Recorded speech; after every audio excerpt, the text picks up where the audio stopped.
नमस्कार, स्वागत है आपका स्टेट न्यूज बुलेटिन में। मैं हूं आपके साथ अदिति। चलिए खबरों पर जाने से पहले नजर डाल लेते हैं हेडलाइंस पर। राज्यसभा में हुआ जबरदस्त हंगामा, कई बार स्थगित हुई कार्यवाही।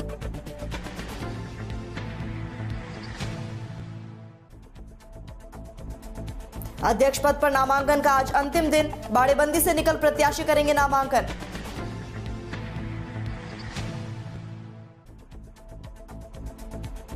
जयपुर मेट्रो के विस्तार की चल रही योजना, बड़ी चौपड़ से ट्रांसपोर्ट नगर तक रूट की डीपीआर तैयार।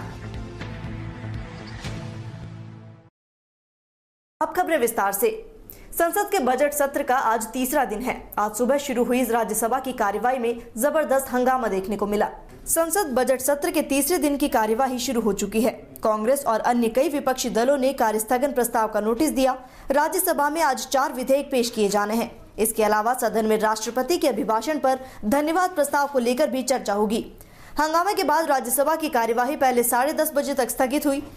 दोबारा शुरू होने पर कई सांसद वेल में आकर हंगामा करने लगे, जिसे लेकर कार्यवाही को दोबारा 11:30 तक स्थगित कर दिया गया और उसके बाद एक बार फिर 12:30 तक कार्यवाही स्थगित हुई।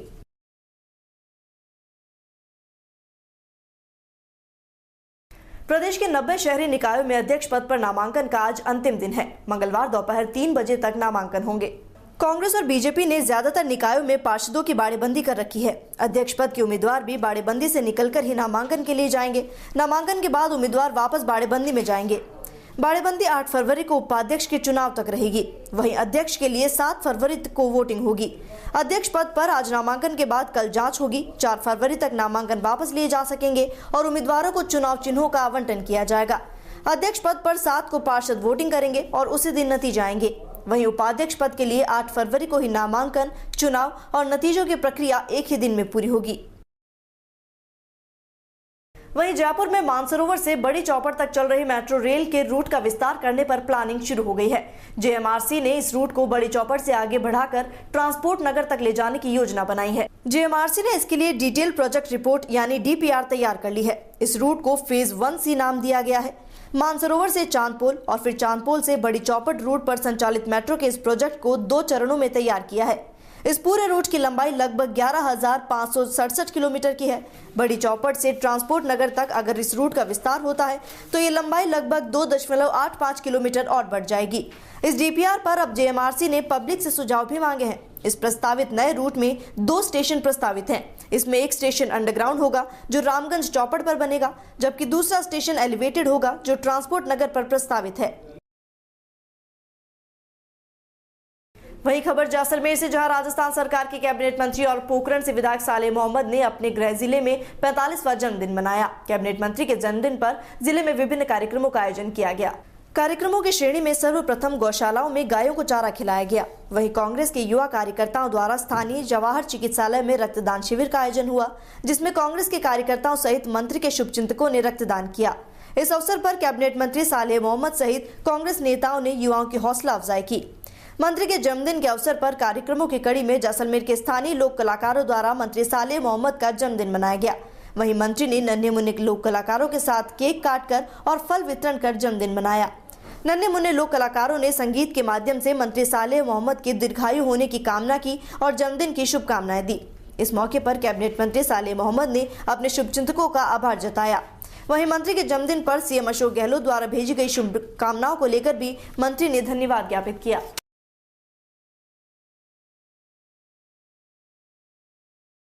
बधाई तो मुझे खुशी हुई कि इनके बीच में आकर मनाया। हॉस्पिटल में भी मैं आज गया, वहाँ पर काफ़ी नौजवानों ने ब्लड डोनेशन भी किया है, कई जगह प्लाज्मा का डोनेशन भी कर रहे हैं। तो बहुत अच्छी बात है कि एक किसी को नया जीवन मिलता है और मैं बहुत बहुत धन्यवाद दूंगा पूरे राजस्थान के अंदर जहाँ जहाँ मेरे जन्मदिन पर जो प्रोग्राम किए उसके लिए बहुत धन्यवाद। मुख्यमंत्री जी का बड़ा हमेशा आशीर्वाद रहा है, वो हमेशा जब भी जन्मदिन पे बधाई देते हैं। आज भी उनका सुबह से उनका बधाई उन्होंने दिया, उसके लिए मैं उनके आशीर्वाद से आज तक मैं पिछले 18 साल से 2000 से जब मेरी प्रधान काल मैंने शुरुआत किया और आज तक जो कुछ हूँ उनकी वजह से हूँ और उन्होंने हमेशा आशीर्वाद दिया और उनकी वजह से मुझे उनके मार्गदर्शन से मैं हमेशा आगे बढ़ा हूँ। और उनके द्वारा जो मुझे ये कैबिनेट के रूप में एक मान सम्मान दिया है, पूरे राजस्थान में जिस प्रकार से जो उन्होंने कहा उसके अनुसार हम काम कर रहे हैं और इसी प्रकार पूरे राजस्थान के अंदर जो माइनॉरिटी के लोग हैं, अक़लियत के लोग हैं, उनके लिए बेहतर काम करें और अच्छी सी नई नई योजनाएं लेके आएँ। तो मुख्यमंत्री जी का तो हमेशा उनका आशीर्वाद रहा है और उनके मार्गदर्शन से आगे चलते। वहीं खबर अलवर से, जहां बांसुर में अपनी विधवा मां के प्रेम प्रसंग से बौखलाए बेटे ने युवक की हत्या कर दी। पुलिस को झोपड़ी में युवक की लाश मिली। वहीं आरोपी बेटे ने इस हत्या को कई बार आत्महत्या का रूप देने का भरसक प्रयास किया। जानकारी के अनुसार मृतक हरसौरा के जंगलों में खेतों की रखवाली करता था। दीनू की हत्या में शामिल गिरफ्तार 3 आरोपियों में से एक आरोपी ने बताया कि उसकी 55 वर्षीय मां 6 माह पूर्व ही विधवा हुई है और वो अपने परिवार के साथ गुरुग्राम रहता है। पीछे से उसकी मां और खेतों की रखवाली करने वाले मृतक दीन उर्फ दीन मोहम्मद में नजदीकियां बढ़ी। हाल ही में जब वो गांव आया और सो रहा था, आधी रात को उसकी मां की दरवाजा खटखटाने की आवाज सुनाई दी। दरवाजा खोलकर देखा तो दीनू था। इस पर उसने दीनू को बाथरूम में बंद कर दिया, लेकिन शांत रहने की बजाय दीनू गाली गलौज पर उतर आया। गुस्साए आरोपी ने दीनू का गला दबाकर हत्या कर दी और लाश को झोपड़ी में फेंक दिया। हत्या को आत्महत्या का रूप देने के लिए आरोपी ने वो सब इंतजाम भी किए जिससे पुलिस मामले में उलझ जाए और इसे आत्महत्या समझ ले, लेकिन पुलिस की पूछताछ में आरोपी टूट गया। वहीं अन्य 2 आरोपियों को भी हत्या में सहयोग देने के आरोप में गिरफ्तार किया गया।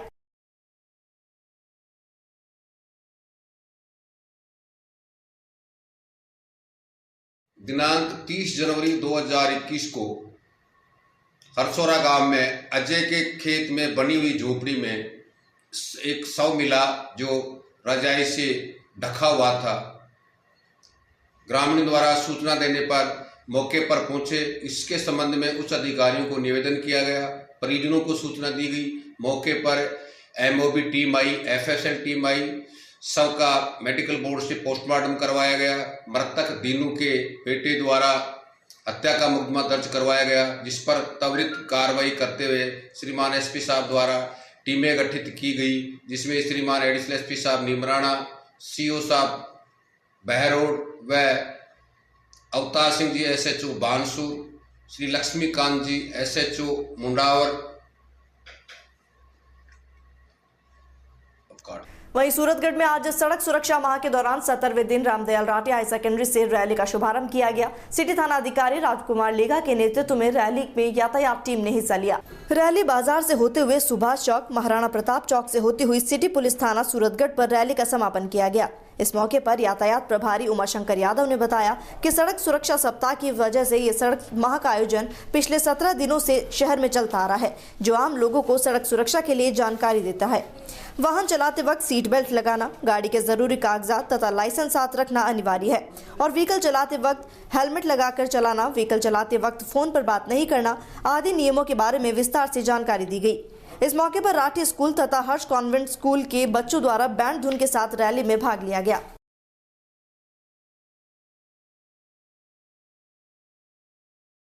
खबर श्रीगंगानगर से, जहां करणपुर में अवैध हथकढ़ शराब को लेकर पुलिस ने बड़ी कार्रवाई की। 5 लीटर अवैध शराब और 15 लीटर लहान के साथ एक आरोपी को गिरफ्तार किया गया। जिला आबकारी अधिकारी प्रतिष्ठा पिलानिया के निर्देशन में अवैध हथकढ़ शराब पर आबकारी पुलिस की कार्रवाई लगातार जारी है। करणपुर आबकारी पीओ जगदीश प्रसाद ने बताया कि आज देर रात मुखबिर की सूचना पर थाना क्षेत्र के गांव में दबिश देकर मौके से 5 लीटर अवैध हथकढ़ शराब और 15 लीटर लहान के साथ एक आरोपी को गिरफ्तार किया गया। आपको बता दें, इससे पहले भी आबकारी विभाग ने कस्बे के कई गांवों में दबिश देकर हजारों लीटर लहान नष्ट किया था।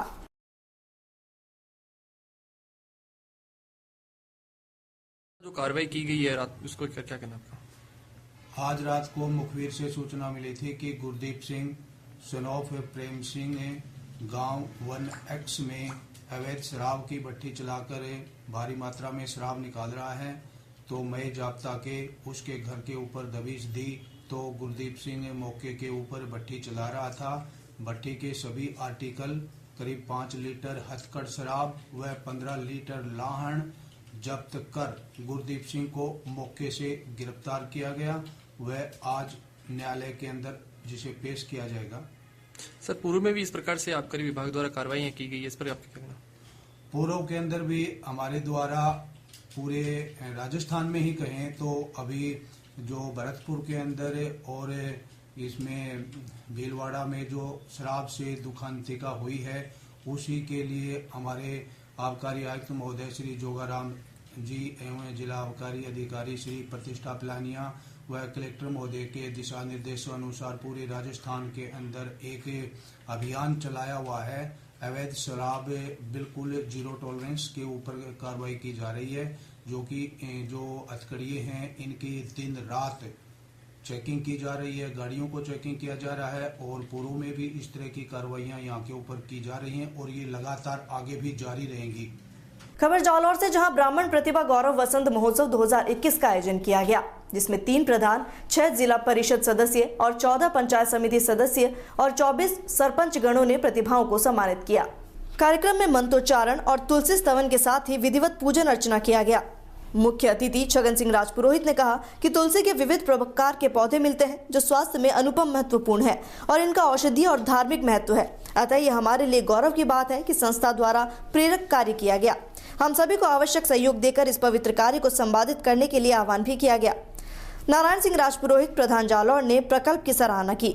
जिला अध्यक्ष और वरिष्ठ समाजसेवी ने कहा कि कोरोना काल में विप्र फाउंडेशन के कार्यकर्ताओं के प्रेरक कार्यों द्वारा बहुआयामी कार्यों से जन सामान्य लाभान्वित हुए। दिनेश दवे, जिला महामंत्री विप्र फाउंडेशन ने स्वागत उद्बोधन शब्द मालिका से किया। वहीं शिक्षाविद पंकज जोशी और डॉक्टर हिम्मत शर्मा ने सभी आगंतुकों का आभार जताया।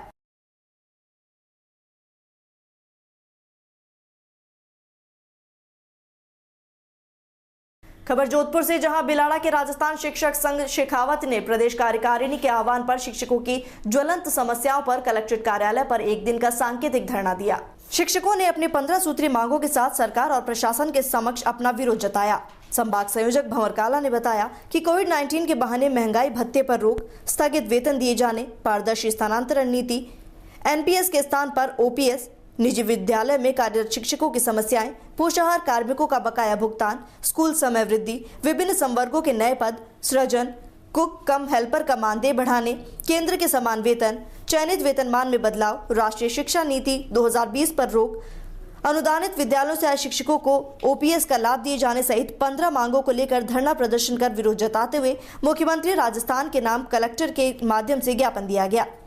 राजस्थान शारीरिक शिक्षक संघ के प्रदेश अध्यक्ष और शेखावत संघ के जिला संरक्षक हापूराम चौधरी ने बताया कि यदि सरकार हमारी मांगों और समस्याओं का उचित समाधान नहीं करती है तो इन विरोध प्रदर्शनों को जारी रखा जाएगा।